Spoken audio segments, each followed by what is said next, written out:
आज हम सीखेंगे आदम और हव्वा के बारे में। यह आदम और हव्वा की कहानी है, जो मानव जाति के पहले पाप और संसार में मृत्यु तथा दुखों की शुरुआत का प्रतीक है। ईश्वर ने सबसे पहले आदम को मिट्टी से बनाया और उसमें प्राण डाले। उसने आदम को एडन नामक सुंदर बगीचे में रखा, जहां बहुत सारे फलदार वृक्ष थे। ईश्वर ने आदम से कहा कि वह बगीचे के सभी वृक्षों के फल खा सकता है, परंतु ज्ञान के वृक्ष का फल खाने की मनाही थी।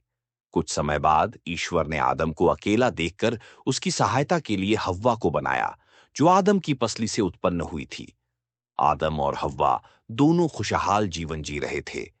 एक दिन सांप ने हव्वा को धोखा देकर ज्ञान के वृक्ष का फल खाने के लिए मना लिया। हव्वा ने वह फल खा लिया और आदम को भी खाने के लिए दिया। जैसे ही उन्होंने फल खाया, उनकी आंखें खुल गईं और उन्हें एहसास हुआ कि वे नग्न हैं।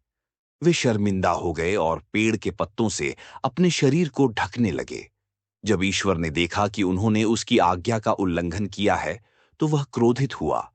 उसने आदम और हव्वा को एडन के बगीचे से निकाल दिया और उन्हें धरती पर जीवन व्यतीत करने के लिए भेज दिया। साथ ही ईश्वर ने यह भी कहा कि अब से उन्हें अपनी जीविका के लिए परिश्रम करना होगा और मृत्यु को अवश्य भुगतना होगा।